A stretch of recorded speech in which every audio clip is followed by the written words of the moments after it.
Hello दोस्तों, online classes में आप सभी का स्वागत है। दोस्तों, आज का हमारा टॉपिक यानी कोठारी आयोग या राष्ट्रीय शिक्षा आयोग, इसकी स्थापना 1964 या 1966 में की गई थी। 1964 से लेके 1966 में इसकी रिपोर्ट आ गई थी और इसका आयोग यानी 1964 में इसका गठन किया गया था। कोठारी आयोग या राष्ट्रीय शिक्षा आयोग, इसे राष्ट्रीय शिक्षा आयोग क्यों कहा गया है? क्योंकि कोठारी आयोग स्वतंत्र भारत का सबसे बड़ा आयोग माना गया है। क्या माना गया है? स्वतंत्र भारत का सबसे बड़ा आयोग माना गया है। स्वतंत्रता के बाद भारतीय शिक्षा में तीव्रगामी संख्यात्मक वृद्धि हुई थी, जिसे संविधानों के प्रस्तावनाओं यानी प्रावधानों के द्वारा उसे पूरा नहीं किया गया। इसलिए कोठारी शिक्षा आयोग यानी राष्ट्रीय शिक्षा आयोग की स्थापना की गई थी। कोठारी आयोग के द्वारा सामाजिक, आर्थिक और राजनीतिक तथा सभी स्थलों पर शिक्षा के आयोग की मांग की जा रही थी।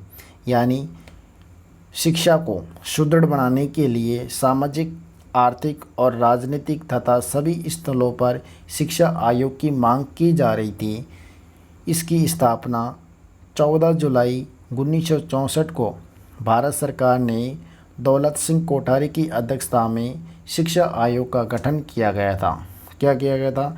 14 जुलाई 1964 को भारत सरकार ने दौलत सिंह कोठारी की अध्यक्षता में एक आयोग का गठन किया गया था। उसी शिक्षा आयोग भी कहा गया है। शिक्षा आयोग में अध्यक्ष, सचिव और सदस्य सचिव के अतिरिक्त 14 अन्य सदस्यों को भी शामिल किया गया है। यानी शिक्षा आयोग में, कोठारी आयोग में कितने सदस्यों को शामिल किया गया है? 14 सदस्यों को शामिल किया गया है, जिसमें अध्यक्ष यानी शिक्षा आयोग के अध्यक्ष, सचिव, सदस्य सचिव की इनको शामिल किया गया था और बाकी अन्य और सदस्यों को भी शामिल किया गया था। इस आयोग के द्वारा कोठारी आयोग ने 100 दिन तक राष्ट्र के विभिन्न हिस्सों में 9000 से अधिक व्यक्तियों के साक्षात्कार यानी इंटरव्यू लिए गए थे। क्या लिए गए? साक्षात्कार, इंटरव्यू लिए गए थे। 20 जुलाई 1966 में 663 पृष्ठों की एक रिपोर्ट भारत सरकार को कोठारी आयोग के द्वारा सौंपी गई थी। किसके? कोठारी आयोग के द्वारा सौंपी गई थी। कब? 20 जुलाई 1966 को। और 14 को यानी 14 जुलाई को 1964 में भारत सरकार ने दौलत सिंह कोठारी की अध्यक्षता में शिक्षा आयोग का गठन किया गया था। शिक्षा आयोग के प्रमुख सुझाव यानी कोठारी आयोग के प्रमुख सुझाव कौन कौन से हैं?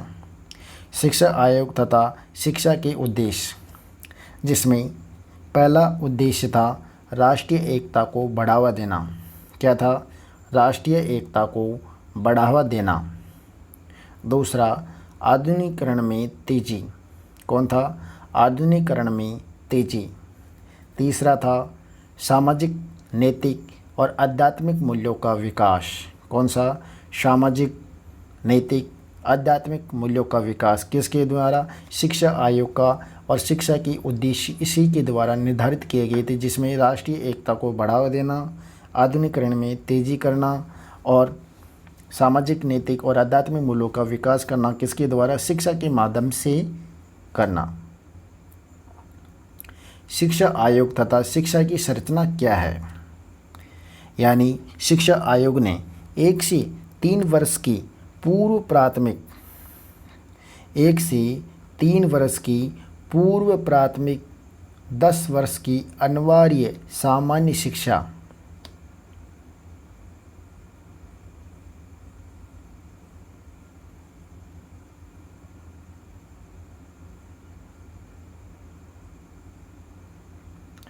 यानी शिक्षा आयोग ने 1 वर्ष से 3 वर्ष की पूर्व प्राथमिक,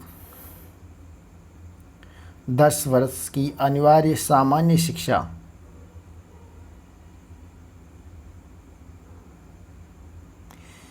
1 से 3 वर्ष की पूर्व प्राथमिक शिक्षा, 10 वर्ष की अनिवार्य सामान्य शिक्षा और 2 वर्ष की उच्चतर माध्यमिक शिक्षा तथा उपाधि के लिए 3 वर्ष की समय निर्धारित किया गया था। यानी 2 वर्ष के लिए तो उच्च माध्यमिक शिक्षा का निर्धारण किया गया था और उपाधि के लिए 3 वर्ष की शिक्षा का या समय का निर्धारण किया गया था।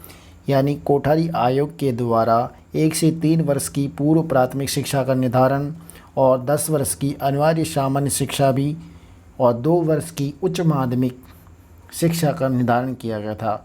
उपाधि यानी जो ग्रेजुएट होने के बाद 3 वर्ष का समय निर्धारित किया गया था।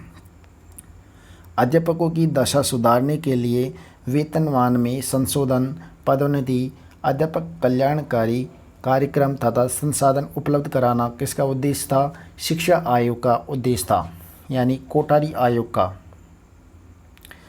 आयोग के द्वारा अध्यापक प्रशिक्षण के लिए व्यवस्थाओं का सुदृढ़ीकरण करने की आवश्यकता के अनुरूप शिक्षण संस्था स्थापित करने पर भी बल दिया गया था।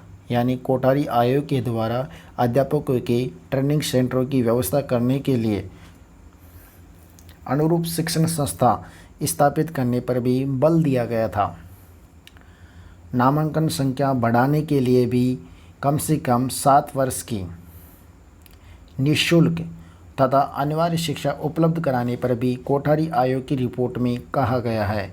यानी नामांकन की संख्या बढ़ाने के लिए भी कम से कम 7 वर्ष की निःशुल्क व तथा अनिवार्य शिक्षा उपलब्ध कराने पर भी कोठारी आयोग के द्वारा बल दिया गया था। कोठारी आयोग ने शैक्षिक समानता, स्कूली शिक्षा का विस्तार, स्कूलों की शिक्षा, प्रौढ़ों की शिक्षा आदि के संदर्भ में भी अपने सुझाव प्रकट किए थे। शैक्षिक समानता में यानी स्कूली शिक्षा का विस्तार, स्कूलों की शिक्षा और प्रौढ़ों की शिक्षा के आदि के संदर्भ में भी कोठारी आयोग के द्वारा अपने सुझाव दिए गए थे। कोठारी आयोग ने स्कूली पाठ्यक्रम में बदलाव करने के उद्देश्य से 1 से 4 तक मातृभाषा या प्रादेशिक भाषा पर बल भी दिया गया था। 1 से 4 तक मातृभाषा व प्रादेशिक भाषा पर बल दिया गया था। 5 से लेकर कक्षा 7 तक 2 भाषाओं को सेलेक्टेड करने का ऑप्शन भी दिया गया था या विकल्प भी दिया गया था। कक्षा 8 से लेकर कक्षा 10 तक 3 भाषाओं का सुझाव दिया गया था।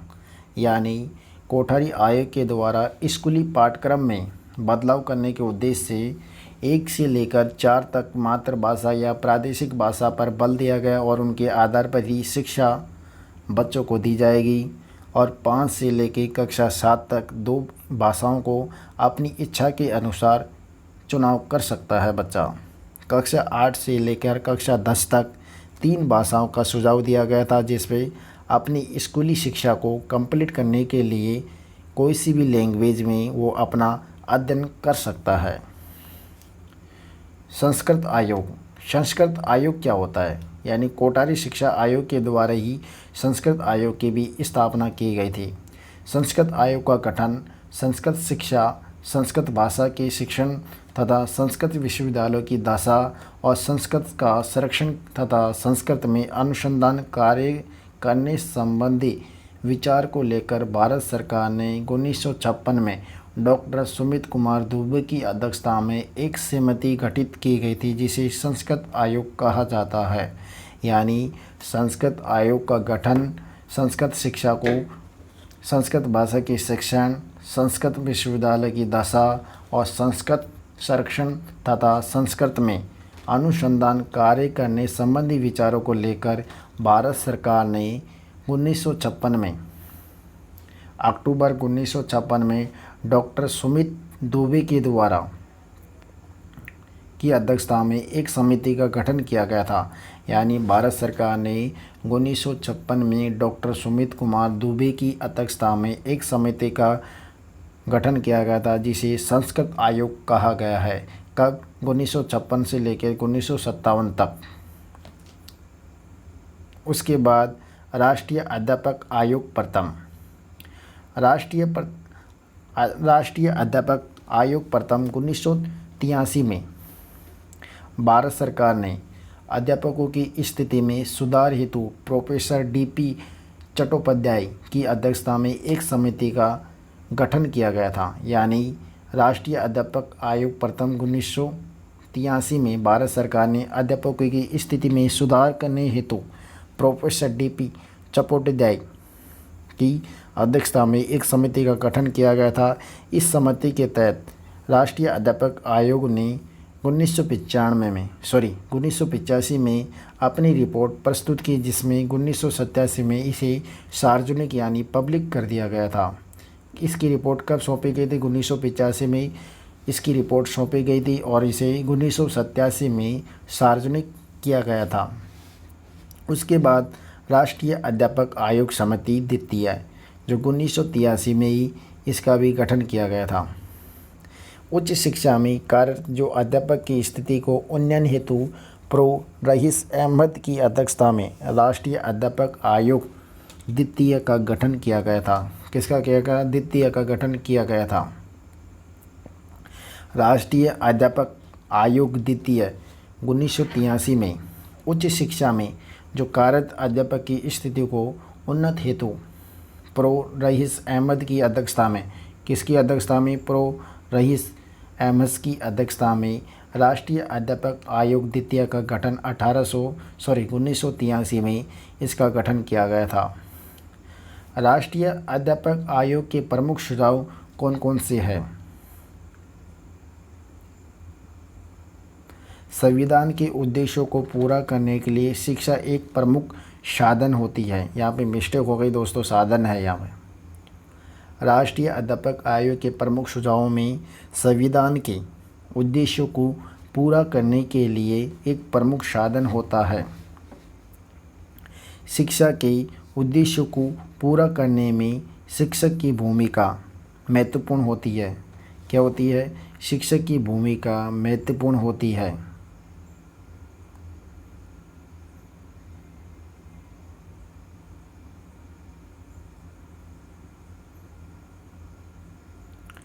संविधान के उद्देश्यों को पूरा करने के लिए शिक्षक एक प्रमुख साधन होता है और शिक्षा के उद्देश्यों को पूर्ण करने में अध्यापकों की महत्वपूर्ण भूमिका होती है। अध्यापकों की स्थिति में उन्नयन के बाद ही अन्य प्रकार के उद्देश्यों को पूरा किया जा सकता है। यानी अध्यापकों की स्थिति की उन्नति के बाद ही अन्य प्रकार के उद्देश्यों को कंप्लीट किया जा सकता है। इस प्रकार हमारे ये कोठारी आयोग था। कोठारी आयोग से रिलेटेड कुछ महत्वपूर्ण प्रश्नों के बारे में अध्ययन करते हैं।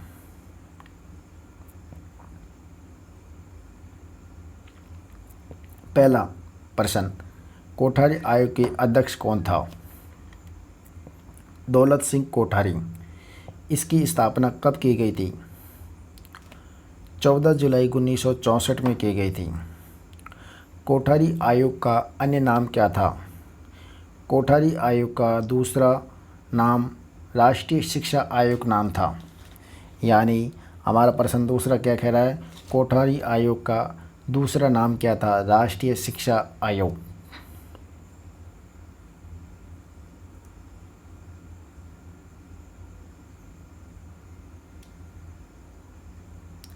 कोठारी आयोग में कुल कितने सदस्य शामिल थे? यानी इसमें कोठारी आयोग में 17 सदस्य शामिल थे और इनमें से 6 विदेशी थे। कौन थे? 6 विदेशी थे। पूर्व प्राथमिक, हमारा अगला क्वेश्चन है, पूर्व प्राथमिक का सुझाव किस आयोग ने दिया गया था? कोठारी आयोग ने।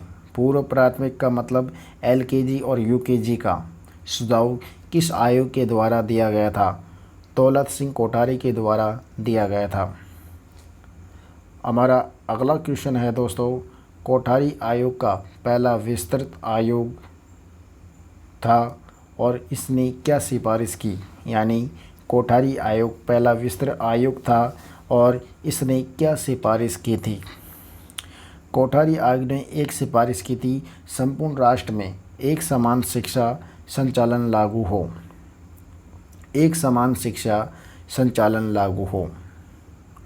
कोठारी आयोग का सर्वप्रथम उद्देश्य क्या था? हमारा अगला क्वेश्चन क्या है? कोठारी आयोग का सर्वप्रथम उद्देश्य क्या है? इसका उत्तर है दोस्तों, शिक्षा के द्वारा उत्पादन में वृद्धि करना, यानी विज्ञान की सहायता से। किसकी सहायता से? विज्ञान की सहायता से। कोठारी आयोग का पहला विस्तृत आयोग था जिसने एक सिफारिश की थी, संपूर्ण राष्ट्र में एक समान शिक्षा संचारण लागू हो, और इसी के द्वारा सर्वप्रथम एक उद्देश्य दिया गया था, शिक्षा के द्वारा उत्पादन में वृद्धि करना, यानी विज्ञान की सहायता से करना होता है। इस प्रकार हमारे कोठारी आयोग की टॉपिक और प्रश्नोत्तरी कंप्लीट होती है दोस्तों आपको हमारा वीडियो अच्छा लगा तो आप इसे शेयर कीजिए और सब्सक्राइब कीजिए। नमस्कार।